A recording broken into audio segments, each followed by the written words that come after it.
On repart donc sur le terrain. On va visiter la ferme de l'Haj Mustafa, à proximité de Marrakech, là où l'eau se fait rare. Pour créer une ferme rentable, il est impératif de se diversifier. Et ça, l'Haj Mustafa l'a très bien compris. Il a des moutons, des chèvres et produit son propre fourrage hydroponique. Il produit même de la luzerne et du fourrage sec sur ses champs. Et le clou du spectacle, c'est qu'il produit des figues de Barbarie. Et t'es pas sans savoir que la figue de Barbarie provient du cactus. C'est donc par définition une plante qui demande très peu d'eau. Ils veulent pas comprendre, ça me fait. Ce qu'on va donc visiter, c'est pas juste une ferme, c'est un écosystème. Et tu vas voir, j'en suis sûr, ça va te donner des idées, tout comme ça m'en a donné. Allez, on y va. C'était prévu pour lui.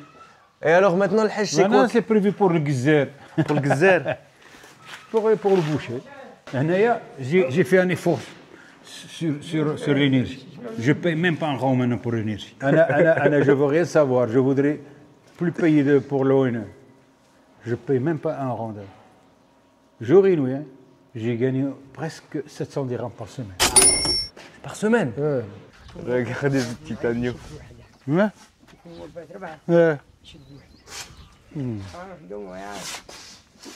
Donc toutes celles-là, c'est des brebis.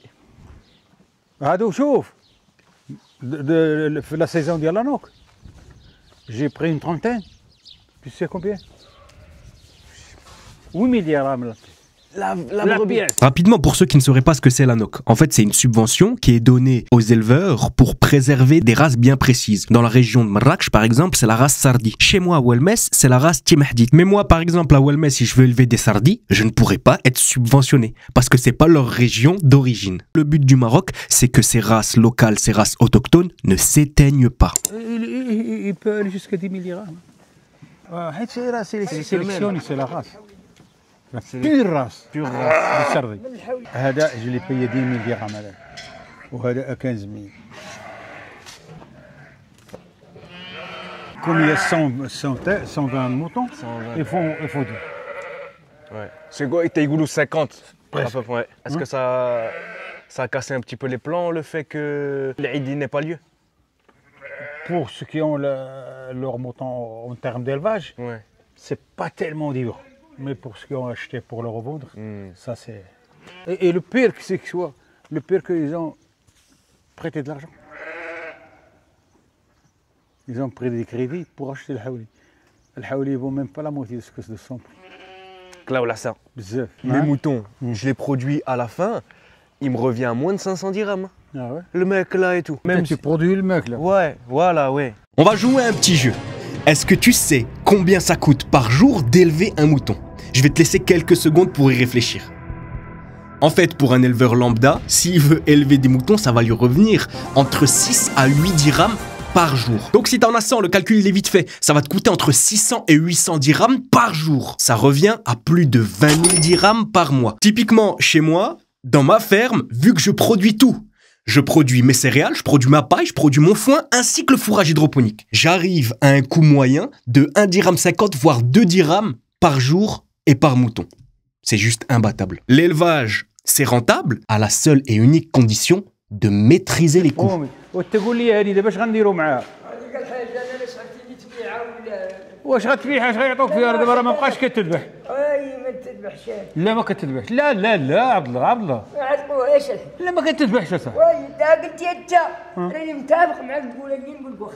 Pourquoi on peut pas la battre?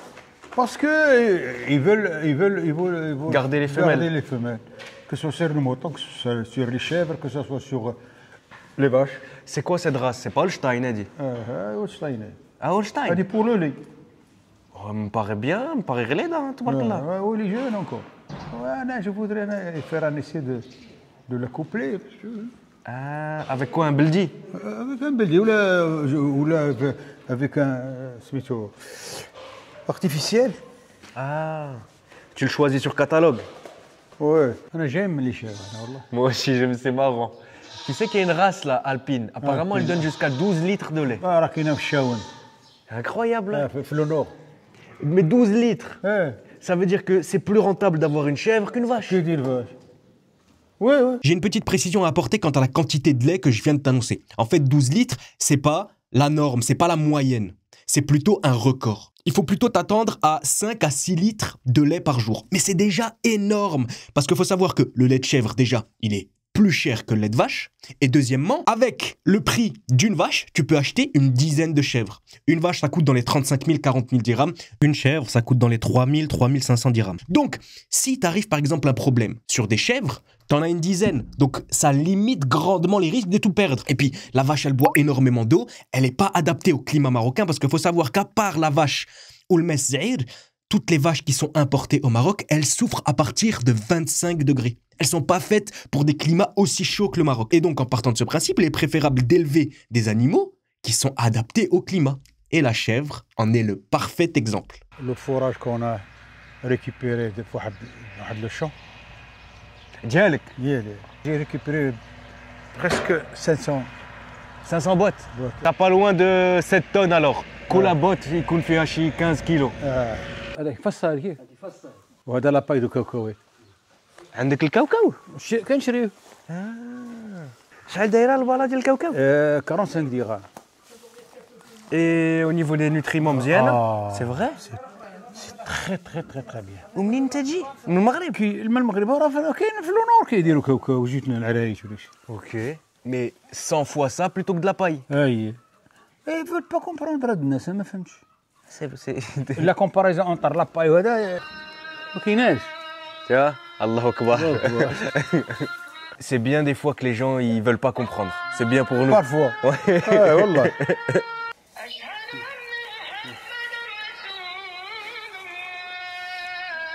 Il y a même des fois des cacahuètes. Attends. Ah, j'ai une quoi.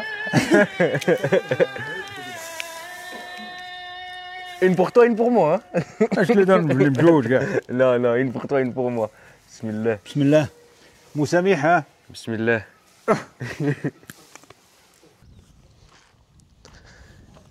Ça, c'est de la luzerne. C'est une plante qui est ultra protéinée. Et la protéine, elle se trouve dans les feuilles. Il y a un seul problème, c'est que ça consomme un peu de flotte. En fait, c'est une plante qui est un petit peu paradoxale. C'est-à-dire qu'au début, elle a besoin de beaucoup d'eau, mais une fois qu'elle est bien implantée, elle résiste très bien à la sécheresse. Et l'avantage, c'est que tu peux y mettre du goutte à goutte. Et du coup, vu que le tapis est bien dense, ça limite l'évaporation de l'eau. Et à mon sens, le principal avantage, c'est que ça nécessite 0 engrais. Salam alaikum. Hania. Kouchi bikhair.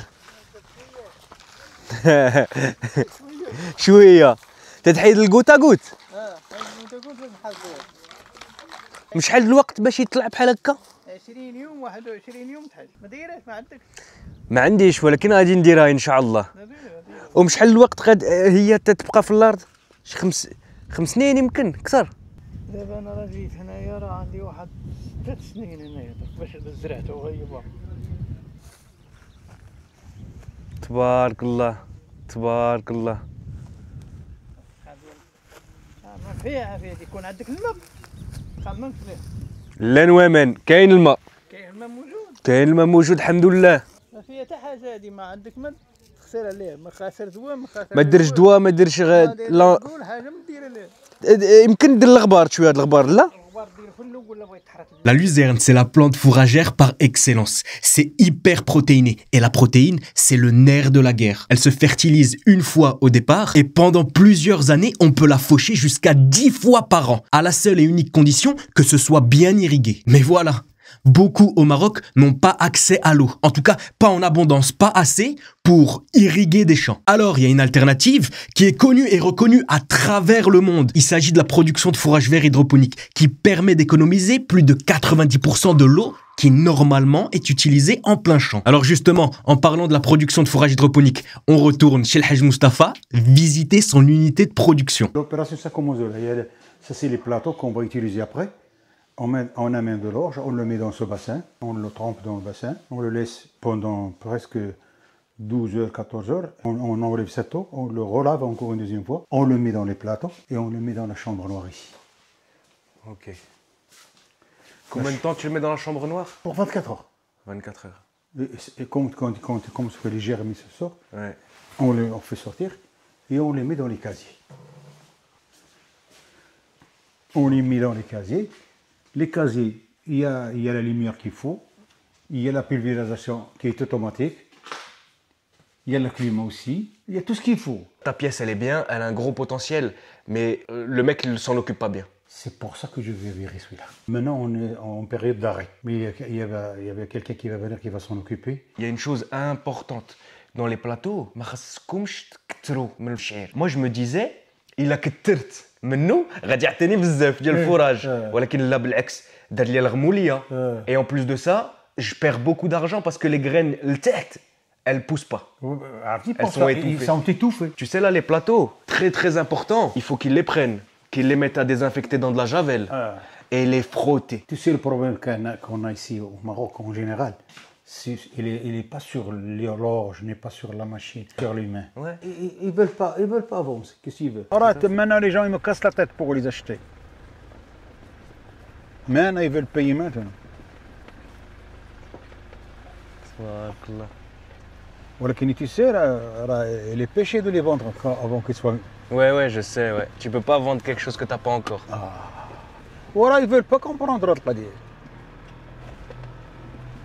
Cette sorte de cactus a été planté le même jour que ces autres. C'est incroyable.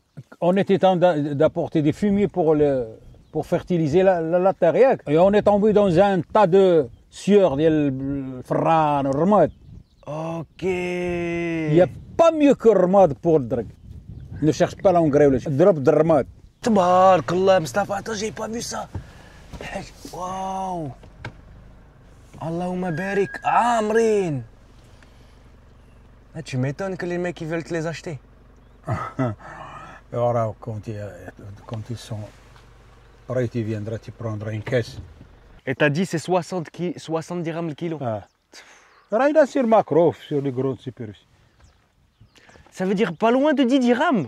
Le zaboul. Ouais, plus cher que l'avocat. Regardez ça. Bah, en fait, facile, hein. On a dit que zaboul c'est 10 dirhams. Pas loin de 1 euro. Mais calcule là, juste un arbre, combien il te donne? Il y a un miel qui est fait grâce à ces fleurs-là que les abeilles butinent. Je ne sais plus comment il s'appelle, dites-le moi en commentaire si vous vous souvenez. Carmous, non, Cardous.